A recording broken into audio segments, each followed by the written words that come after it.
My name is Liam. I'm 29, and for the past few years, my birthdays have been complicated. Not dramatic, not catastrophic, just complicated in that quiet, aching way that leaves you staring at your phone a little too long, trying to make sense of a text that shouldn't hurt but somehow does. My family, my parents, my older brother Ryan, and my younger sister Clara have this unspoken hierarchy, and I've always felt like I was somewhere near the bottom of it. Not because I did anything wrong, but because I didn't fit the mold. I wasn't loud like Ryan, who commands every room he walks into. I wasn't soft and agreeable like Clara, the family's golden girl. I was just me. I didn't cause problems, but I didn't play along either. And in my family, not playing along is its own kind of rebellion. This year, I decided to take the lead and plan my own birthday dinner. Nothing extravagant, just a reservation at my favorite little Italian place near the river, a group chat invite to the whole family 2 weeks in advance, and a reminder the day before. Simple, right? I even made sure the time wouldn't conflict with anyone's work schedule. I picked 7 p.m. on a Friday night, thinking we could all relax, laugh, and share a meal like a normal family. I told my mom about it directly too, just to make sure. She'd sounded neutral. Not excited, not dismissive, just that flat, "we'll see," tone she uses when she's already made a decision in her head but doesn't want to say it out loud. So there I was on my birthday, dressed in the blue button-up my ex used to say made my eyes look darker, sitting at a corner table next to the window. I had the waiter hold off on putting in orders until the rest of the party arrived. I kept checking the time, watching the sun sink lower behind the buildings, telling myself they were just running late. Maybe traffic. Maybe they forgot the address and were circling the block. I kept refreshing the group chat, thinking maybe someone had messaged while I wasn't looking. Nothing. By 7:30, I started to feel the first familiar pang of embarrassment rise in my chest, but I waved it off. People were busy. It was Friday. Surely someone was on their way. By 8, I'd gone through 2 refills of water and made enough awkward eye contact with the waiter that I could feel his second-hand discomfort from across the room. I smiled at him weakly and said, "Just a few more minutes, I think." He gave me that polite, pitying nod, the kind that says, "You poor thing," without a word. By 8:20, I caved. I opened the group chat and typed, "Hey, are you guys still coming?" Ryan replied almost instantly, which somehow stung more than if it had been silence. "We did brunch without you. You always make these things about yourself." That was it. No apology. No explanation. Not even a happy birthday. Just a blunt dismissal wrapped in that usual tone of moral superiority he always wielded like a shield. I stared at that message for a full minute, rereading it over and over. I could practically hear his voice saying it casual, smug, as if he'd done me a favor. And the worst part was, it wasn't just him. I saw that the message was liked by Clara. Even my mom had reacted to it with a heart emoji earlier. That one tore through me. I didn't reply. I didn't ask why. I didn't beg for an explanation or send a guilt-ridden paragraph about how I'd been waiting alone for almost 2 hours. Instead, I asked the waiter if he could pack the tiramisu to go, thanked him for checking on me, and left the restaurant. I walked 2 blocks in the cool night air, my fingers numb around the little cardboard dessert box, until I passed the cozy glow of a downtown pub where a few of my coworkers were finishing up a Friday happy hour. I don't usually join them, but something inside me snapped into place. I pushed the door open. "Liam," said Sarah from HR, her eyes lighting up. "You should have come earlier." "Wait, it's your birthday, right?" I nodded, half smiling. 10 minutes later, I had a slice of barmaid cake in front of me, a balloon someone tied to my chair, and a chorus of happy birthday sung with slightly tipsy joy. I posted a photo of it, cake, balloons, and my coworkers holding up peace signs and beer glasses. The caption was simple, "Best birthday ever." I didn't expect much. I didn't even post it with pettiness in mind, just a quiet declaration that I wasn't going to let them ruin it for me. But that post? It blew up in the family group chat. I didn't notice at first, but when I finally checked my phone around midnight, I had a dozen missed calls. My mom had left 3 voicemails. The last one I played out of curiosity. She was screaming, "How dare you embarrass us like that? People will think we abandoned you. What will your aunt say when she sees that photo? And your cousin Mallory shared it on her story. Do you want to humiliate the family?" That's when I knew. It wasn't about me being hurt. It wasn't about missing my birthday dinner or leaving me alone in that restaurant. It was about image, control, how they looked. Me being happy without them was apparently more offensive than them ignoring me altogether. The next morning, I woke up to a passive-aggressive message from Clara. Next time, don't try to make us look bad just because you didn't get your way. Ryan followed up with, grow up, Liam. It's always something with you. And my mom said, your father is very disappointed. He said you owe us an apology. I didn't respond to any of them. I didn't need to. For the first time in years, I wasn't aching for their validation. But the next move I made? That one made sure they'd never treat me like an afterthought again. I didn't answer any of their texts that day, or the day after. I muted the group chat and silenced the calls. Not out of spite, though I'd be lying if I said there wasn't a sliver of satisfaction, but because I needed space. Real, uninterrupted, guilt-free space. And something strange happened in that silence. I started to breathe easier. The next Monday, I went into work early, stopped by the corner cafe for a proper cappuccino, and took my usual seat near the window on the 10th floor of the office. My manager, Eric, passed by and tapped on the frame. Heard you had a good birthday, he said, grinning. I nodded. Surprisingly, yeah. He paused. You ever think about applying for the open team lead role? I've seen the way people gravitate to you. It caught me off guard. I'd been quietly doing my job for years, efficient, reliable, but never flashy. I'd always told myself I wasn't that kind of guy. Not the take charge, command the room type. That was Ryan. I was background, quietly capable. But maybe that had more to do with how my family treated me than who I actually was. So I said yes. I submitted the application that afternoon. That week, while waiting to hear back, I took a deep dive into cleaning out my life. I went through old messages, deleted threads that only brought up feelings of obligation or old wounds. I unsubscribed from family group chats, turned off birthday notifications for relatives who never texted back, and finally, sat down to write something I should have written years ago, a letter to myself. Not a journal entry, not a therapy exercise, just a promise that I wouldn't beg anymore, that I wouldn't show up out of guilt or keep giving people pieces of myself just because they carried the title of family. But of course, silence from me only made them louder. 3 days after the birthday post, Clara sent me a photo of my niece holding a drawing with the words, I miss Uncle Liam, in crayon. Then, she was asking why you're ignoring us. But go ahead and keep playing the victim, I guess. The audacity of using a child as a pawn to make me feel guilty was not new, but this time, it didn't work. Instead, it reminded me of every time they'd used birthdays, holidays, even funerals as a way to exert power. Liam, can you just be the bigger person? Don't ruin it for everyone. Just show up and be quiet. Not anymore. I ignored the message. And a few days later, a text from Mom came in. Sunday, 3 p.m. family meeting. At our house. We need to fix this. That was her idea of an olive branch. A mandatory meeting at their house. No apology. No effort to come to me, meet halfway, or acknowledge what they'd done. I stared at that message for a while. And this time, I didn't stay silent. There's nothing to fix. I've spent years trying to be enough for you all, and I finally realized I don't need to prove anything anymore. You made your choice when you skipped my birthday, when you called me selfish for celebrating without you, and when you tried to make me the villain because I wouldn't lie for your image. You want a meeting? Fine. But we're doing it on my terms. I expected another outburst. But this time, it was radio silence. Not even a read receipt. Then, 2 days later, Ryan called me. Not a text. A full-blown call. I stared at the screen as it rang, then let it go to voicemail. He left a message. Look, man. Mom's upset. Dad's not sleeping. They think you've cut everyone off. Clara said you're being manipulative, making us all look bad online. I told them I'd try to talk to you. So, consider this me trying. But whatever this stunt is, it's not gonna fix anything. He hung up. No apology. Just another reminder that even their attempts at reconciliation came wrapped in condescension. That's when I knew it was time to set the boundary in a way they'd have to notice. A few weeks prior, my parents had been nagging me about helping with Clara's wedding fund. Apparently, the photographer she wanted was too talented to pass up, but also a little out of budget. They'd hinted, not so subtly, that I could chip in since you don't have kids or a partner, and you make good money. Back then, I've been hesitant. I didn't want to seem ungrateful.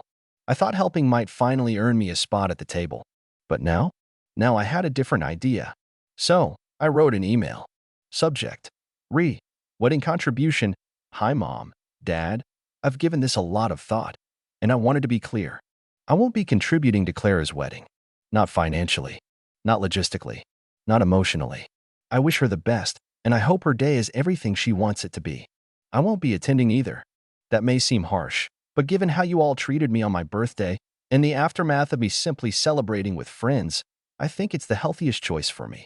You don't have to agree with my decision, but I need you to respect it. I won't continue showing up for people who don't show up for me. Take care, Liam. I hit send and closed the laptop. That night, I went to dinner with friends, people who laughed at my jokes, asked me how work was going, and didn't expect anything in return except kindness and presence. People who made space for me without needing me to shrink. And as I walked home, I saw I had one new message from my mom. It read, "You've made your point. We'll talk at the wedding." That was the moment I realized she still didn't get it. And so, I made a decision that would ensure she'd never misunderstand again. The next few days, I didn't respond. I didn't even open the message. My silence was no longer a cry for attention, it was my boundary. One they weren't used to. In the past, I'd cave. Always. I'd send long texts trying to explain how I felt, trying to be understood by people who had no interest in understanding me unless it fit their narrative. But not this time. This time, I was done playing the role of the too sensitive one or the emotional liability. I wasn't going to fight for scraps of empathy anymore. Still, I knew them. I knew they wouldn't let it rest. And I was right. Clara called me the next evening. I almost didn't pick up, but curiosity won out. Her voice was chipper at first, like nothing had happened. "Hey, so I just finished my cake tasting today. Oh my God, Liam, red velvet with salted caramel? You have to try it." I stayed quiet, waiting. She went on, undeterred. "Anyway, you know the RSVP link? I didn't see yours. Figured it was just an oversight." "It wasn't," I said calmly. She paused, and I could practically hear the gears turning. "Wait, you're not coming?" "No," she let out a soft, incredulous laugh, like I was a child refusing to eat vegetables. "Okay, come on. I get that you're still sore about your birthday, but this is my wedding." "I know. That's why I'm telling you directly. I'm not coming." Her tone changed instantly. "So you're seriously going to throw a tantrum and bail? After everything our family's done for you?" I almost laughed. The mental gymnastics would have won gold. "What has the family done for me, Clara?" "Really? Because as far as I remember, you all went to brunch on my birthday, called me selfish for being upset, then tried to guilt me when I posted one happy photo." She was quiet for a beat, then snapped. "That post was petty, and you know it. You humiliated Mom." "No," I said, voice steady. "Mom humiliated herself when she reacted to it like that instead of realizing how hurt I was. She was more concerned about what it looked like than what it meant. You're unbelievable. And you're entitled." The line went dead. I stood in my kitchen, phone in hand, staring out the window at the darkened skyline. A strange sense of calm came over me. It wasn't easy. It never is when you step out of a role you've been cast in since childhood. But the silence now felt like peace, not punishment. The next day, the retaliation came. My aunt called, Mom's older sister, the family's unofficial spokeswoman for all things respect and tradition. She left a voicemail, voice dripping with that artificial concern reserved for people they're about to manipulate. "Liam, honey, it's Aunt Marla. I heard you're not coming to the wedding, and well, it's not my place, but your mother is devastated. Absolutely devastated. She's been crying for days. Clara's heartbroken. Your brother thinks you've completely lost it. And the neighbors are asking questions. Please, whatever this is, just come. Even if it's just for the ceremony. Don't make this a permanent mistake." I listened to the entire thing, then deleted it without replying. The problem wasn't that they didn't understand what they did. It was that they didn't care. Not unless it made them look bad. 2 days later, my mom finally showed up at my apartment. Unannounced. I only opened the door because she kept knocking. And knocking. And knocking. She was dressed to the nines, as if the right outfit could will the situation into something manageable. "We need to talk," she said flatly. I leaned against the frame. "You could have called. You wouldn't answer. That should have told you something." She crossed her arms. "This is getting out of hand, Liam. I don't know what's gotten into you lately, but you're acting like a stranger." "No," I said. "I'm acting like someone who's finally done being treated like an afterthought." Her eyes narrowed.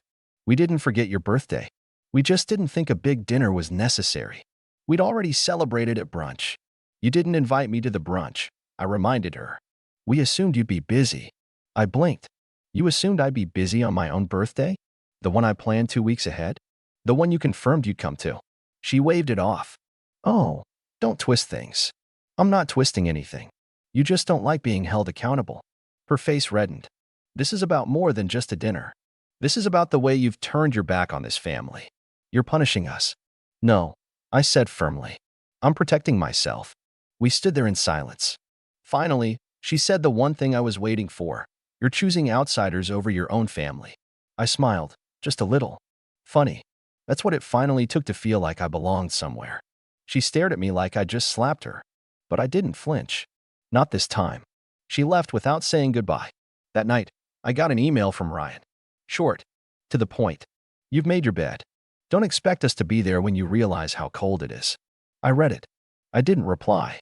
But I did forward it to HR the next morning, along with my acceptance of the team lead position and my notice that I'd be using a few vacation days before stepping into the new role. Because while they were busy playing damage control for a wedding I wouldn't attend, I had a plan of my own unfolding. One they didn't see coming. I spent the next 2 weeks preparing for my new role at work, brushing up on leadership strategies, and shadowing my manager, Eric, during meetings. It was refreshing to focus on something that didn't revolve around guilt or emotional manipulation. For the first time in my adult life, I was building something on my own terms, earning respect not because I was the peacemaker or the easy one to blame, but because I showed up, I worked hard, and I supported people who did the same. Meanwhile, the family group chat continued without me. Or maybe it didn't. I'd left it for good, and the silence was the most peaceful thing I'd ever known. Then came the wedding week. My absence had clearly become the elephant in the room. People started messaging me individually, distant cousins, old family friends, even Claire's maid of honor. Some messages were subtle guilt trips. You don't have to talk to anyone. Just come for the ceremony. Others were more direct. Your mom looks awful. Liam, you could fix this if you just showed up. And one message from a cousin I hadn't spoken to in years just said, whatever they did to you, it must have been bad. I get it now. That one stuck with me. Clara's wedding was on a Saturday. That morning, I woke up at 8 a.m. to the sound of rain tapping lightly against my window. I made coffee. I sat by the window. I scrolled through the early morning posts from acquaintances dressed in formal wear, captioned wedding day vibes. I smiled and closed the app. By 10 a.m., I had another missed call from my mom. Then one from Dad. Then Ryan. And then, the final push, Clara herself. She left a voicemail. I almost didn't listen. But something told me I should hear it. Her voice was calm. Unusually calm. Hey, I know you're not coming. I guess I finally believe it. I won't try to change your mind. But I just wanted to say, I didn't realize how much we'd made you feel like you didn't matter. I still don't understand everything, but I see that you were hurt. And I'm sorry I didn't see it sooner. There was a pause. Anyway, I hope you find people who do show up, who make you feel like you matter. Maybe we weren't those people. I'm sorry for that, too. She hung up. I didn't cry. I didn't smile either. I just sat there with a strange ache in my chest, the ache of being seen too late. I didn't reply. Instead, I went through with the plan I'd quietly been organizing over the past month. A friend of mine, Jules, someone I'd known since college, was running a community mentorship program for young adults who aged out of the foster system. They needed help building resumes, preparing for job interviews, and navigating their first workplaces. She'd once mentioned how powerful it would be to have someone from a corporate environment come in regularly, not just for a motivational talk, but for practical mentoring. So I showed up that day. I walked into a room full of nervous 20-somethings. Some barely made eye contact. Some smiled shyly. I introduced myself and talked about job applications, how to handle interviews, how to write a cover letter that actually gets read. And then I told them something I'd never said out loud before. I used to think I had to earn love. That if I did enough, was helpful enough, stayed quiet enough, eventually people would treat me like I mattered. But love that has to be bought isn't love. It's control. There was silence, a stillness, and then a few nods. Someone raised their hand to ask a question. And just like that, I'd found something more real than anything I'd ever gotten from my family. That evening, while Clara and the others were probably slow dancing under chandeliers and posting perfectly filtered wedding photos, I sat in my apartment with tiramisu from that same Italian place I'd been left at weeks earlier. This time, I ate it alone, but not lonely. I wasn't grieving the people I'd lost. I was freeing myself from the ones who were never really there to begin with. 2 days after the wedding, I got an email from my dad. It wasn't long, just a few clipped lines. Your absence was noted. You embarrassed your mother. If you ever want a relationship with this family again, It's on you to repair the damage. I didn't reply, but I did forward it to Jules with a simple note. More proof that family isn't always who shares your name. Sometimes it's who shows up for you, even when they don't have to. A few weeks later, I got a message from Clara again. This time, it was different. There was no manipulation, no performance. Just this. Liam, I know I hurt you. I know we all did. I'm not asking for anything. Just wanted to say, I hope you're okay. I hope you're happy. I didn't respond right away. I let it sit. I wasn't ready to dive back into anything, not with someone who had stood by and watched me be pushed aside. But I bookmarked the message in my mind, not as a door reopening, but as a possible window. Months passed. I flourished in my new role. The mentorship program grew. I became the kind of person who got invited to dinner not out of obligation, but because people wanted me there. And when my birthday rolled around again, something strange happened. My coworkers planned a surprise lunch. The Mints made a huge handmade card with personal notes, and I received a small, square envelope in the mail. It was from Clara. Inside was a photo of us as kids, sitting on the back porch eating popsicles. She had scrawled a message on the back. You were always the quiet one. I wish we'd listened closer. Happy birthday, Liam. I hope this year brings you everything you deserve. That night, as I blew out the candle on my cake, surrounded by people who had chosen me not out of obligation or bloodlines, but out of genuine connection, I made a promise. No more shrinking. No more explaining. No more begging to belong. From now on, I'd build my own table and only invite people who brought more than just expectations. And I haven't looked back since.